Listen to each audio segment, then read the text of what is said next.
โอเคนะครับต่อจาก EP ที่แล้วนะครับผมคลิปนี้นะครับผมก็จะเป็นภาพ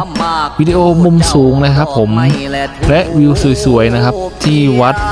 ป่าพุทธชินวงศารามนะครับหรือม่อนพญานาคนั่นเองนะครับผมอยู่ที่ตำบลภูกามยาวนะครับ